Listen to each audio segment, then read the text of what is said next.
So I want to talk about compilers again. Okay. I think we have like 4 episodes of the podcast with something like static analysis in the name or compilers. It's like compensation, for not actually understanding this stuff. It's the best way to learn something, right? It's true. About it. It's true. No, I am a big fan of learning things by doing something you have no idea what you're doing, and then eventually, because you have the context for it. If you tried to explain to me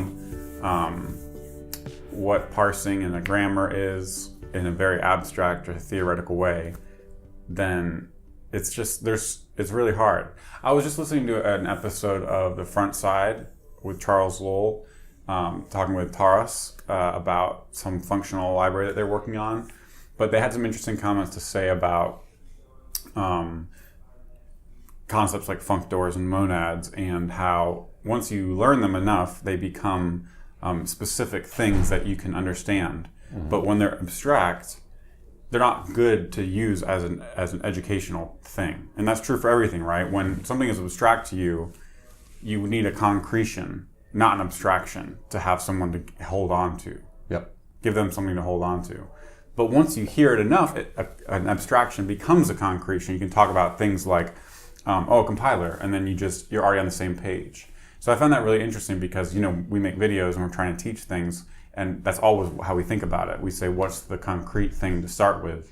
And then you can build up the abstraction. The motivating example. Yeah, the motivating example. And the motivating example differs depending on where in the ladder you're at.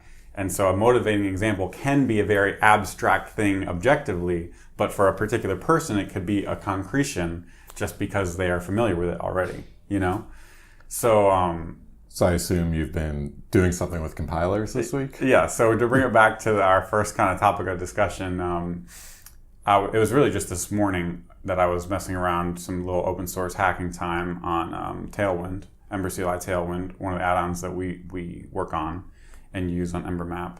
And what I was doing was, Tailwind gives you a bunch of utility classes, and it lets you configure them. So it lets you customize what colors you want to use in your app. And we had migrated our code base, and I was in the process of kind of like looking at our colors and seeing which ones we were using because we wanted to refine them down. That was one of the whole ideas behind motivating examples behind the creation of Tailwind and the style guide that comes with it. So it shows you all the colors you have access to. The idea is it gives you like a limited subset of CSS classes to work with, and therefore colors. You can't just write background color and pick out your own colors. And the idea is to help you create a design language for your app and be consistent. We've talked about this before in the podcast. And so it was in a place where I wanted to look at it and say, oh, we have 20 different shades of black and white and gray. Like literally just because of using things like transparent colors. And I mean, I'm sure everyone can relate to this. This just kind of happens. It's easy to happen if you don't have something that guards against it. And one of the nice things about Tailwind is that the style guide that comes with it, which you just get by visiting /Tailwind, it shows you this and it surfaces this information. So this is, talking back to abstractions, like one of the more abstract things I think about sometimes is trying to understand how we style things in our applications. Because there's lots of ways. Like you can add a CSS class, but you can also define a style attribute. You can make up your own APIs. You can use class name bindings. Third-party libraries, Bootstrap, Foundation. Things that add global CSS and style tag. Like there's lots of ways we can style our applications, and the less constraints we have around that, the less we can understand how we actually use those styles. And that becomes important when you talk about things like design consistency and just making things more maintainable, right? And there's times we've worked in the past, like at companies where some aspects of it has been more important. Today, it's more just like it's just us two. It's not like we have tons of people coming on and every new page they add every day has to be on brand. We want help from our tools to end up with a consistent design language and a strong brand on every part of the site that we make. Yeah, I mean, I don't have a design background. I don't really think a lot about design, but as a developer, I want consistent styles because that's less decisions that I have to make when I'm building a feature. Like when I'm building a feature, I want to think about, the APIs and how these things wire together. And if I have to decide the shade of gray that I'm going to use, that's like, you just totally, it's like the joke where it's like, imagine you like interrupt a developer's day with a meeting. Yeah. And there's like ramp up and ramp down time. Yes. I mean, that's me thinking about CSS. Right. So I like the tools we've been building where I can style these things and they look freaking good and they're consistent, but I'm not thinking at the level of CSS. I'm thinking at the level of branding, consistency, business logic. Yep.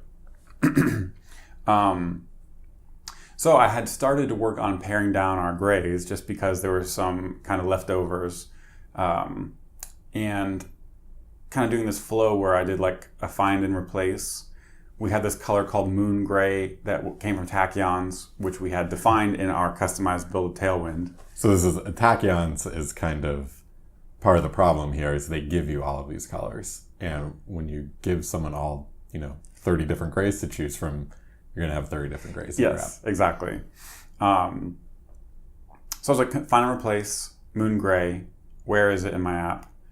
How are we using it? How is it different from off-white or whatever the basically same gray was from Tailwind? Light gray, light silver, and silver. I mean, there's a lot of these. And so, again, at that point, you just want to understand how these things are being used. And if we want to change them, like, I just want at a high level to understand how they're being used. So I was doing the refactoring, trying to consolidate styles and get rid of these colors.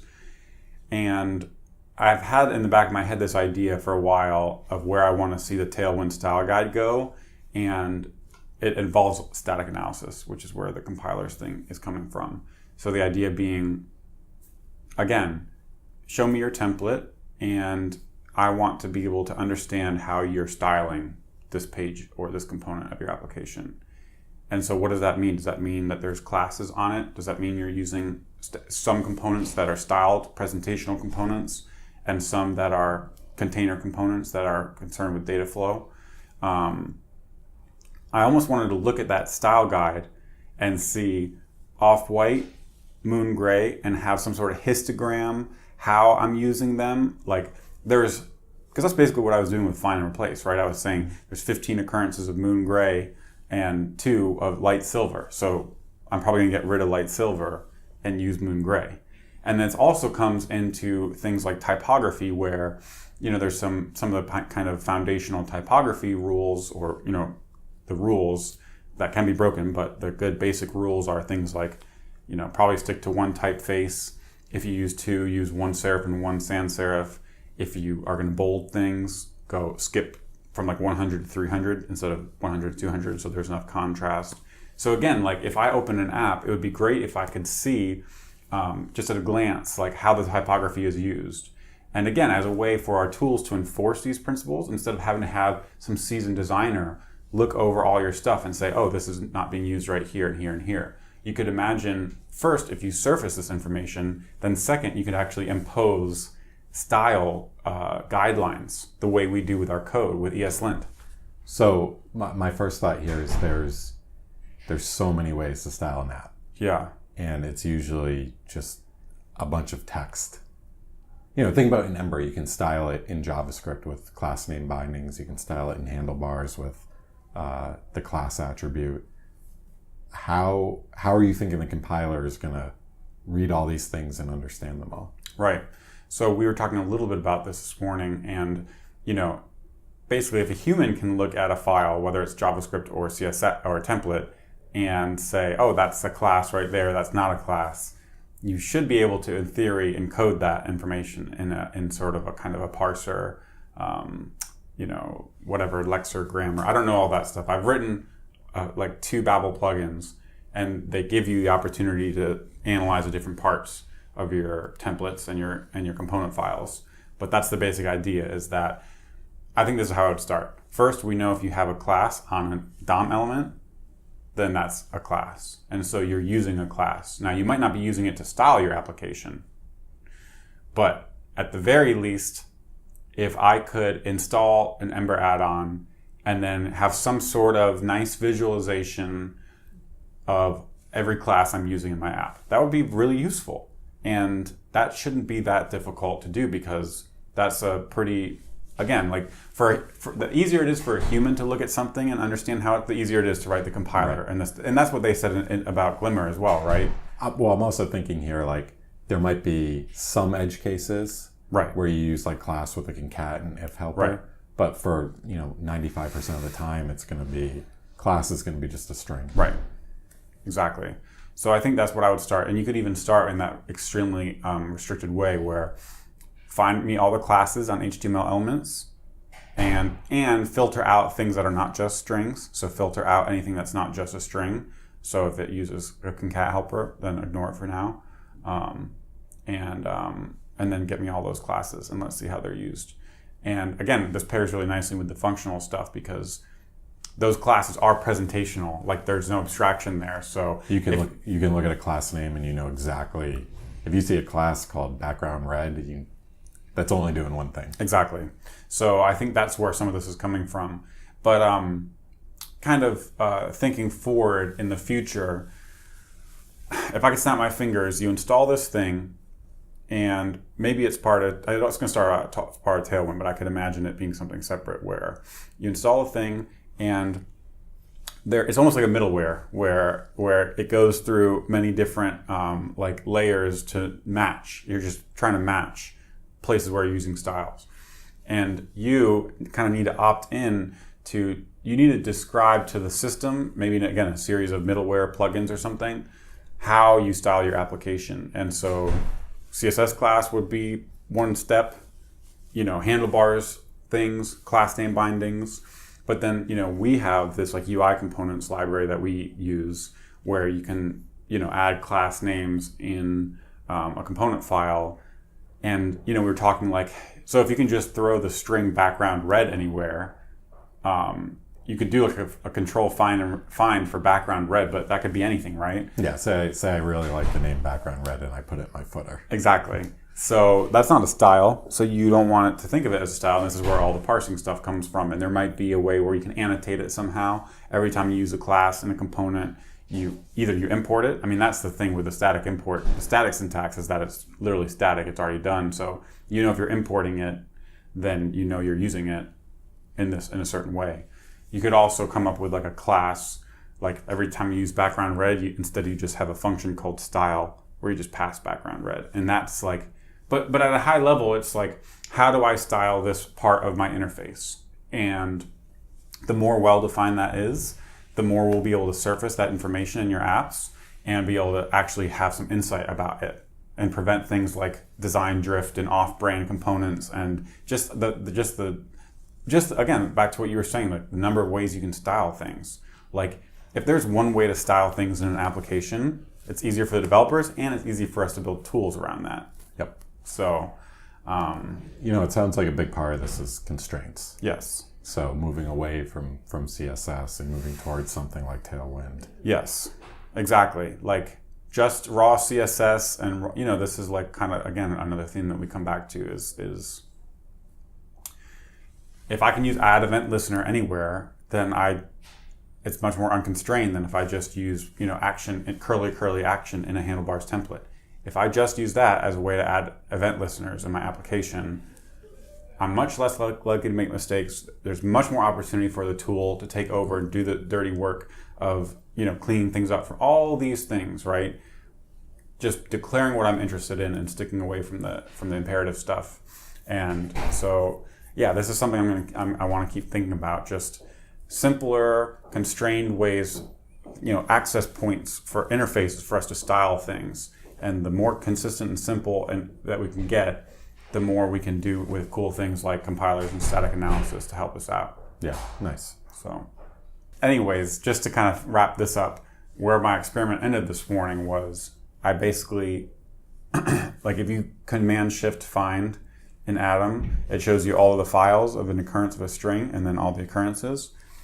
I kind of recreated that as a Broccoli plugin so that when you run EmberServe and EmberMap and you visit /Tailwind, not only do you see all the colors, but for each color, I was able to pull the data that is basically the result of that find and replace. And that thing is like a regex right now, and we can make it more sophisticated to avoid the kind of things we were talking about, like BG red in the footer. eventually you want that to be a proper parser, grammar thing. But for now, like a string find works for a proof of concept. And then that data ends up on the client. So in the style guide, you can say background red shows up in 6 files 12 times. Cool. So that's pretty sweet.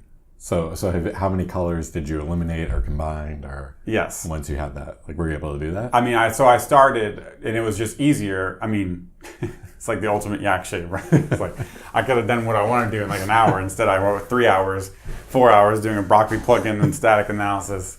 It's like so yes, it did surface the things I actually saw. Like, oh, there's 2 colors. We're only using 1 file. So right there, I kind of want to eliminate those. And then just to be able to see, it's also cool because you have a snippet where you see, like, I'm using this in a UI component. Because one of the things is we want to basically we want our UI components to be what's styled, and then we want our app logic to use UI components.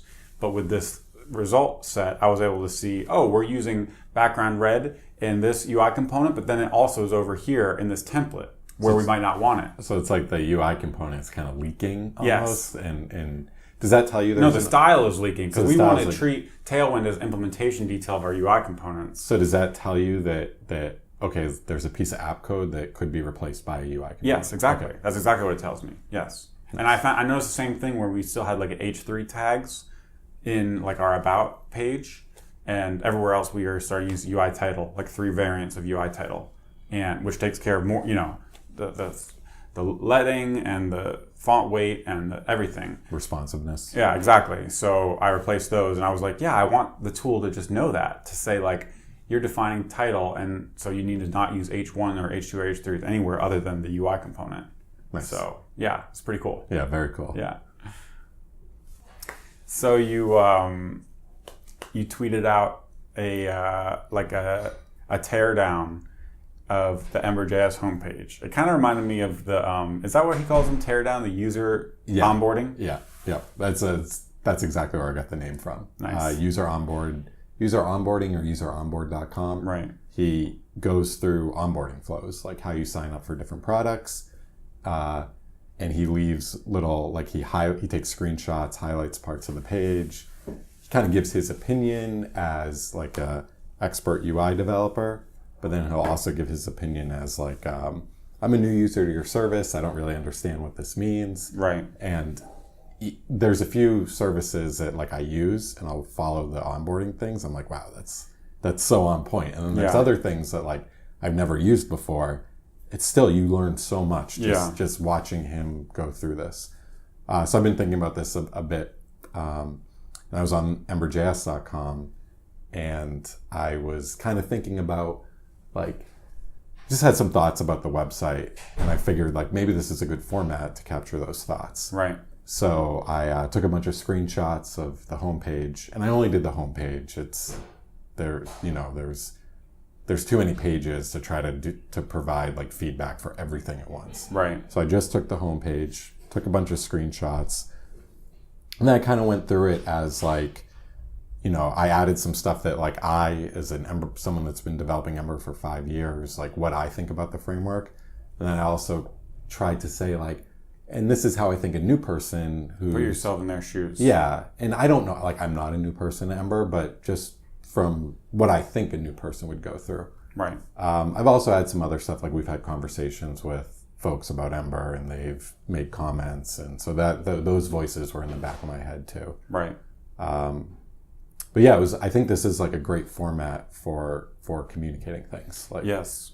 I mean, it's a lot of information and that's dense, which is nice. And I mean, there's a lot of good feedback for it. I mean, I think it resonated with a lot of people online. Yeah, absolutely. Like, one of the things I tried to do was think, what do I think about Ember, or how do I think this should change?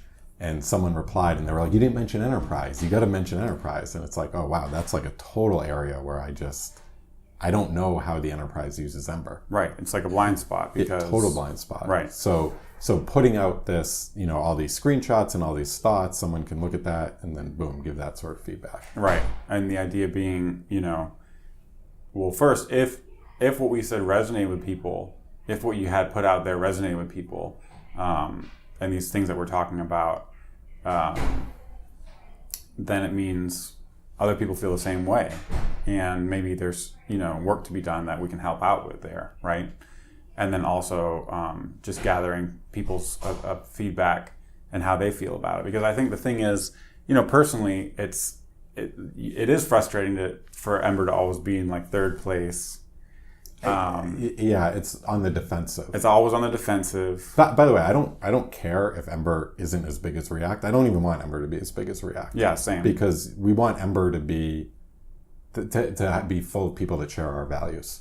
Those convention over configuration, testing, all those values. Mm-hmm. But it's not about the place. It's about the being on the defensive. Ember being on the defensive is just it feels awful when you're talking to someone about Ember and you're like, I know it's not the best framework. I know it's not the most popular framework. And it's like, no, you shouldn't ever have to say that. Yeah, I agree. And it's also just not how we feel about it day to day. Like, we use Ember daily for years and love it. Yeah. Like, obviously there's sore spots, but overall, absolutely love it. Like, as a technology, it's an amazing technology. And so again, speaking for myself, it's frustrating when I feel like its reputation doesn't align with how I feel about it and value it personally on a day-to-day basis. And then also kind of this marketing stuff, which is where the homepage comes in, and other things. Just what has Ember been working on, and like what has, what is it communicating, the homepage, about it? And some of the stuff you pointed out were the benefits that it communicates were more relevant 5 years ago when it first came out. Whereas these days, if you're talking about the benefits of Ember and you think about things like the add-on ecosystem and testing, those two right there are huge, and they're not on the homepage. So to think that someone would kind of render an impression of Ember and have both of those things not in it is like, oh, that's a bummer, because you're right. And it's not that folks are going to come to the homepage and not see testing and think Ember doesn't have testing, because you can figure out pretty quickly that Ember has testing. Mm-hmm. What you want that person that really values testing to come to the homepage, see a huge block about testing, and think, this is the framework for me. They get me. Yeah. Like, they know exactly what I want. Right. And that's going to get them really excited. Yep. That's going to set us aside from, we don't want to compete with React. We don't want to compete with GitHub stars. We don't want to compete with Stack Overflow issues. Yep. We want to find the things that just no one can compete with us, because we value them and other communities don't. Right. And this comes back to some of the business stuff that we've learned about just in the last 2 years, where it's like when you focus and stand for something, you kind of necessarily say no to some people. And if someone's looking to just play around with something and get, a tiny little component in an app, Ember's not the right choice for them. Right. And so you want them to, it's better to say no. It's better to say yes or no.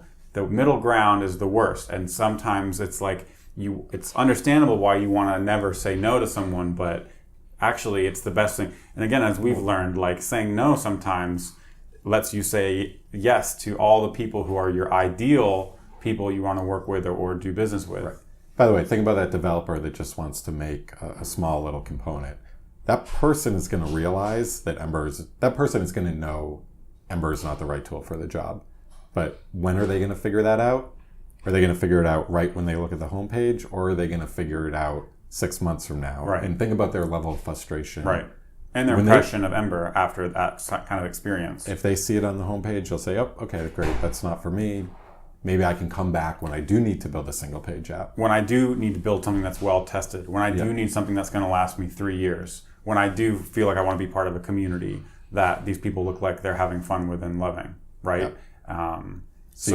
You want that moment as quickly as possible, not 6 months, because then the person's just, right. We've seen this with folks that adopt Ember, and they get upset, and I think it's easy to say like they shouldn't have adopted Ember, or they went too far off the beaten path, but I think it's the responsibility of the Ember framework and the community to help people be successful with Ember, which might mean not using it for a particular project. Just like in business, if you keep taking on, bad clients, eventually it's like you have to look in the mirror and say, okay, who's really at fault here? Is it the way you're communicating your value, or what clients you're attracting in a certain way, or the way you're running your business, right? It's the same thing, where it's your responsibility as the expert to be able to find people who you're going to have a successful relationship with. And in the same way, Ember knows what Ember values best. Like, Ember knows its own process and technology best. And so it's in the unique position where it can communicate what its differentiators are, what it says yes to, and what it says no to extremely clearly. And again, this is where, like, when we talk about React or Vue's website, it's not comparing Ember to it. It's just looking at what other technologies we feel has gotten right. And one of the nice things when you go to the Vue website is it just says it's a progressive framework. And so if you're looking for some progressive way to add JavaScript and you see that, you can kind of see, if you put yourself in that person's perspective or shoes, if they see that, they're going to be like, yeah, that's what I want. Yeah. My favorite example here is on the Angular website, they say mobile and desktop, or desktop and mobile, some combination. Right. And no one else, Ember doesn't mention this, React and Vue don't mention this. Mm-hmm. So that just immediately plants a seed, like, oh, if I care about this, I should probably be looking. If I care about mobile. If I care about mobile, or I care about mobile and desktop, right. Like a responsive website, right. I should be looking a little bit more at Angular. Maybe that's right. The first thing I try out. Right. And like, of course you can build a responsive website in any of those frameworks. And it's not about those frameworks saying that you can do that. It's just about Angular saying this is the emotion yes. we want to capture. Yes. When someone's on the website, maybe they got burnt because it was too hard to maintain a mobile and desktop version of the site. Yep. And so we want to capture that emotion and show that to this person. I love that on the Angular site. That's great. And, some folks have also been talking about how it can be useful to think of these open source tools as products and think of it approach it like you would a product developer.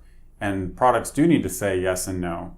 And they do need to say no to adding a bunch of features. I mean, everyone kind of knows that one of the things that can kill a product is just adding, saying yes to everyone. And you end up with this wildly unfocused thing that people feel lukewarm about, but everyone's kind of like, okay.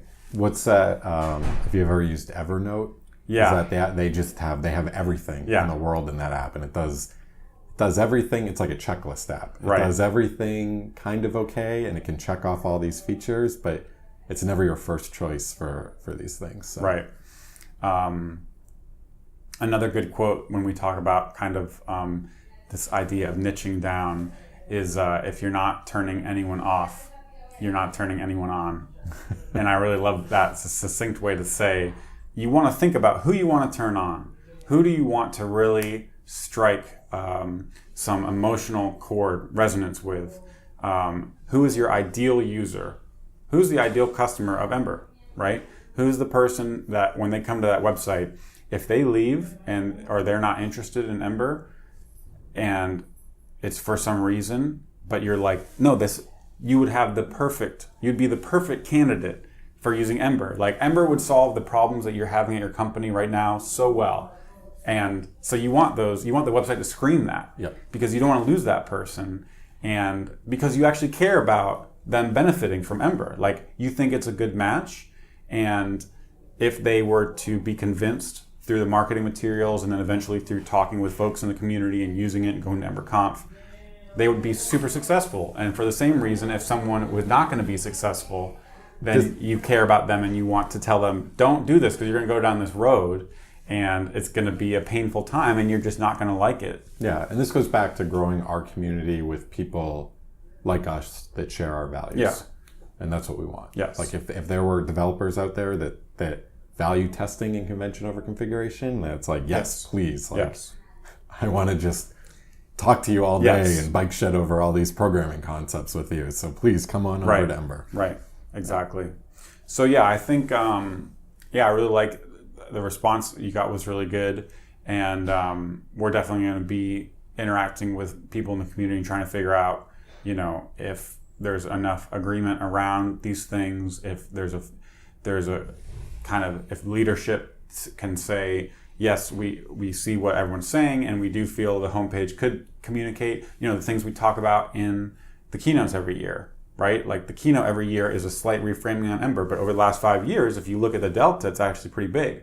But the homepage basically hasn't changed at all. So I think it would be good to have some validation there from leadership, and then figure out kind of what's next. But This is definitely something we're going to be keeping our eye on. So I'm really glad you did that. I just saw that and I was like, whoa, Ryan made a thing. And I was like, it was really exciting clicking through it, just because it was kind of crystallizing a lot of these conversations we've been having for the last few months. So nice. I also was like, it would be great if someone did that for like our website, because I know there's a million things wrong with it. Like that's just such an effective way to communicate. It's so high bandwidth. Yes. Yes. So cool. Yeah, so last week we talked about Git tags and using them as like immutable references to Git commits. I guess Git commits are already immutable references, but using them as a way to assign names to Git commits, so that when I delete a branch or rebase a branch, we still have a reference to it. Right. I had another use that came up this week for Git tags. Oh, cool. I feel like in the last 2 weeks, I've just been learning so much about Git tags. So much about Git. Yeah, so much. Well, that's every day you learn something new. Yeah. More than you ever wanted to know. Yeah, that is true. This project I'm working on, we got to a point where we were ready to release version 1, which was really exciting. And I was thinking about, okay, how do we know like what the version 1 that we're going to deploy is? There's going to be like this big deployment process, and there's still code being committed to master, but we drew a line and we said everything after this commit is production version 1. Mm-hmm. And so it's like, okay, yeah, you could make a new branch, or you could check out, you could just reference a SHA. So tell all like the DevOps people, like deploy this SHA, but Git tag. Mm-hmm. Git tags work perfect here. Mm-hmm. So I created a new Git tag called version 1, mm-hmm. and that was it. And that's what everyone uses. And you can use a tag just like a branch. So it's Git checkout. Yep. So I thought that was pretty cool. If you're working on a big software project and you're cutting versions, just like you would in open source. Yep. So then you had to fix a bug, right? That was an interesting thing. So we did. So you kept development going on master. So we fix a bug, but we don't want all of master put in there. Right, because you released 1. So at this point, master's here, 1's right here, and then you keep going on master. So now you have you have 3 more commits. And then there's a bug. That's going to block releasing the software. And so if you just put that on master, you'd now have these other things in between that you wouldn't necessarily want to deploy right now. So you wouldn't want to just make this later one, version 1.1 or whatever, the way you would in a normal open source project. So what we did is you roll back, or not roll back, but you check out the tag. Version 1. I think we like created a new branch from that, mm-hmm. and get the fix in, and then cherry pick it. So you check out 1.0. Check out 1.0, put the fix in. Commit it, create a new commit. So now you're kind of divergent, where you have master up here and then this guy's over here. Update the tag to point to that new commit. So we deleted the old tag. Oh, really? Yeah. Why didn't you create a new tag? Because we wanted just to the name of what streamline communication. Yeah. We wanted version 1 to be it. We didn't want to say, oh, it's now version 1.1 or version 1A. Right. So that's why. Interesting. And then cherry pick that commit back into master.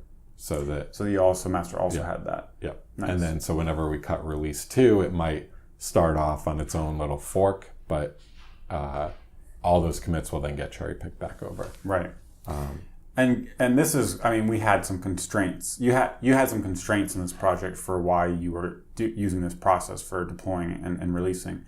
Typically, this is more complexity. So if you don't have to do this, like in EmberMap, we don't do this because, even if we wanted to tag releases, right, we would be releasing more, like if you release frequently and you can pull things back in, this is additional complexity. So right. So this is there's many steps in the process of deploying it, and so just saying take the latest of master is too Right. This is a really big project with a lot of users, and they value stable software. Right. Where with EmberMap, we value, Getting fixes. experimenting. Yeah, exactly. Getting Tailwind in there. Yeah. Doubling the size of our CSS. Right. So that's a great point. We don't mind that. Yeah. Where that would really hurt this project.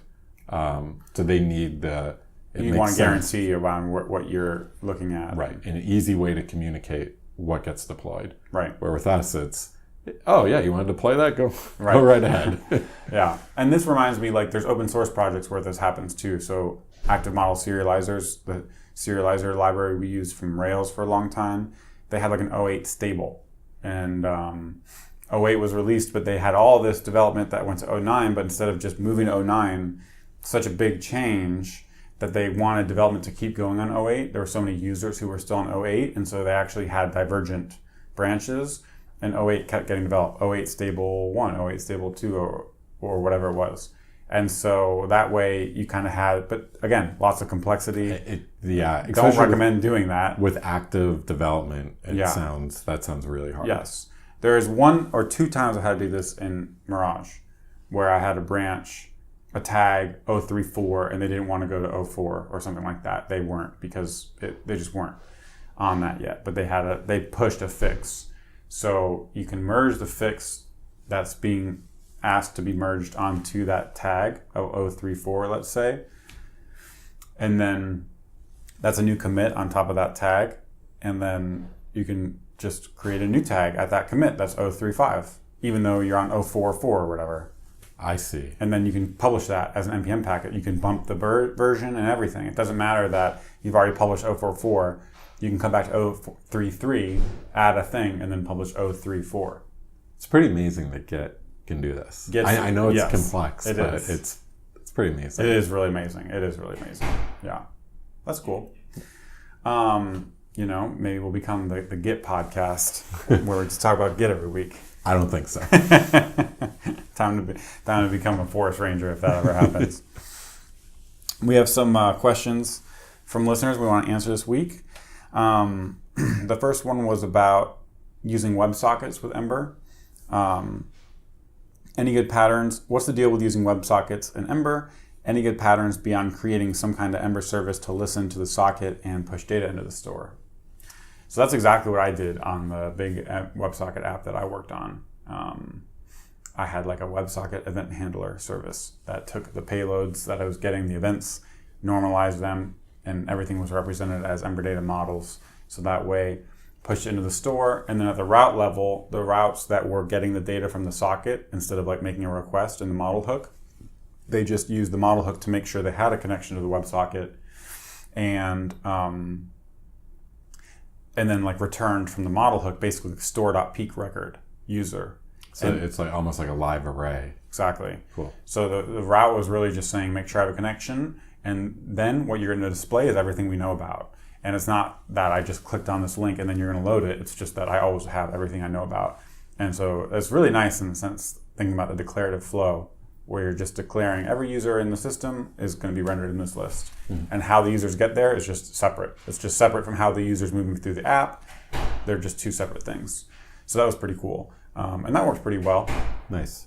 This kind of goes back to the conversation with Alex from a few weeks ago where it's hard to do this all in one service. And I think he's thinking about this as how do WebSockets that change your app, what does that flow look like? And he's taking a very router or stacked centric UI view. Right. But there's some good bits. Yes. And that was one of the things we talked about in that conversation, right? Was that in this app that I worked on, I lost a lot of the conventions, the benefits of Ember's conventions, because I didn't have one template. Yeah. Just if this, if yep. that. Yep. Rendering things in different states, using different components for different states, which was fine, but more and I was fortunate that this was basically a view page.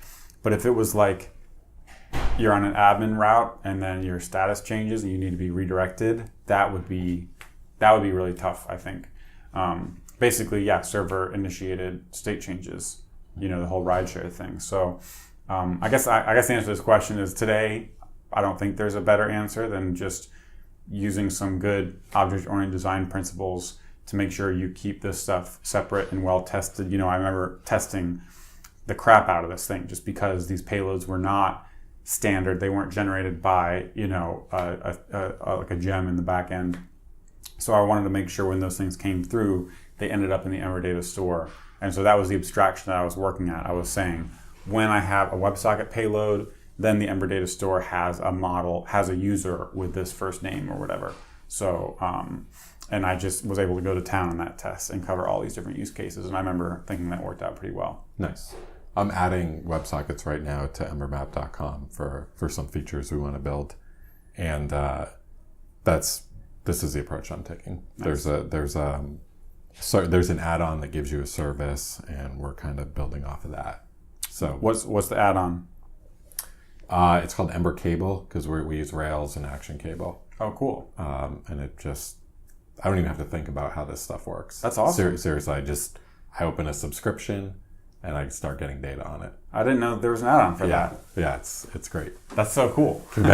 Conventions. Yeah. Wow, that's really cool.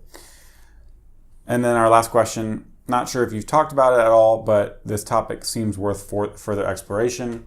This is from Matt McManus on Twitter, and the topic he's referring to is, should Ember better define its use of Slack? And that's a forum question that he linked to in the tweet. And that question is around how Ember community uses Slack versus other things like the Discourse forum or Stack Overflow. I haven't read through the whole thing, but just a little bit at the end, and it seemed like we'll link to it in the show notes because it's a good reference, and there's a lot of folks like Robert Jackson and other people who are very involved in the core team chiming in with their opinions about it. And it seems like there's some consensus that they would like to extract some of the information that's in Slack and gets lost in the chat logs into a more permanent place like Discourse. Yeah, and I love Slack because it's so easy to ask questions. It's so easy to answer questions. I definitely understand the trade-offs that, it's a free Slack, so stuff gets deleted after a few days. I'll message someone and I won't save what they sent me in a file.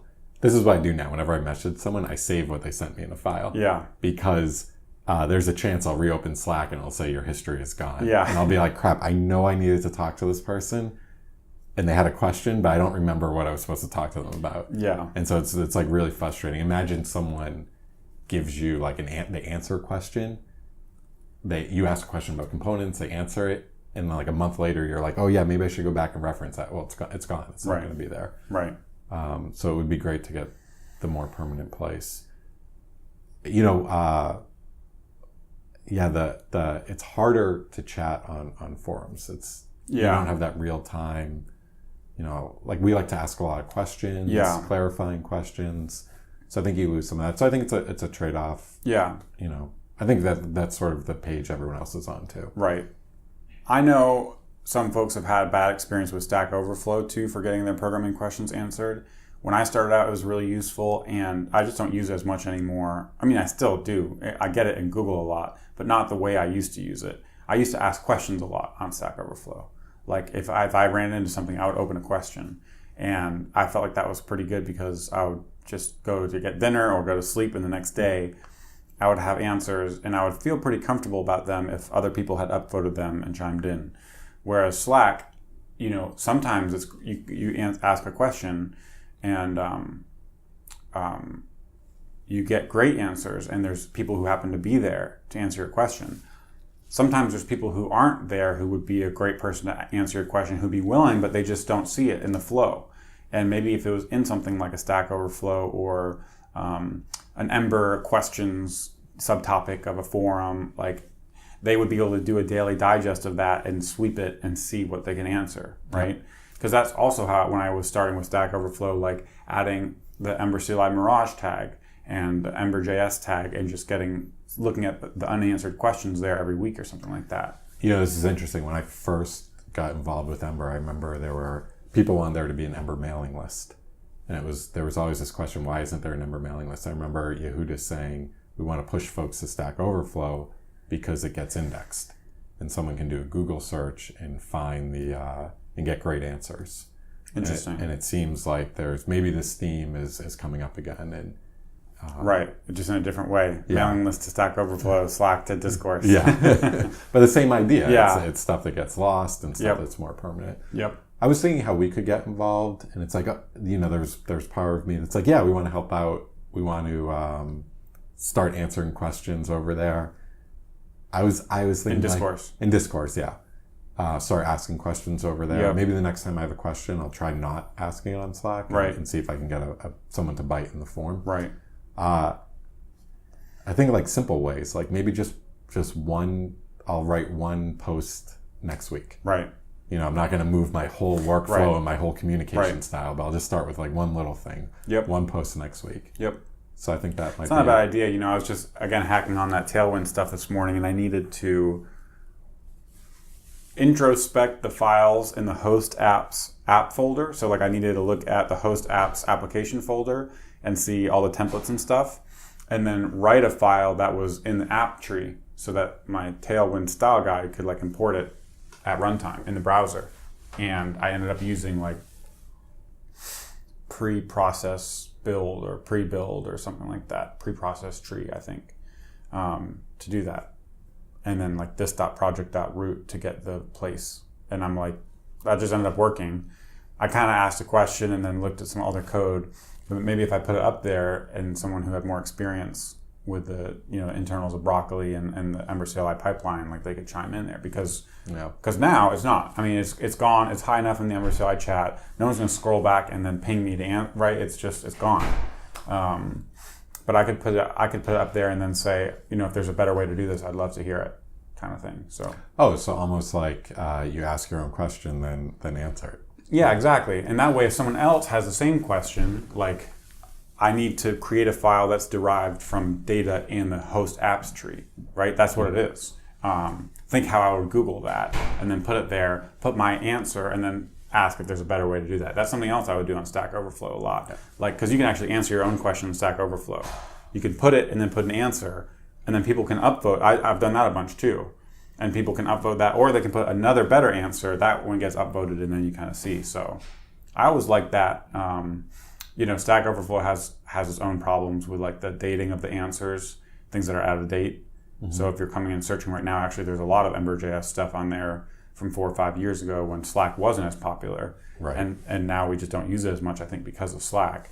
But then it's like, if you do end up there, you might get outdated information, Right. But yeah, I think folks should check out this discourse discussion about how Ember uses Slack and chime in with their thoughts. Cool.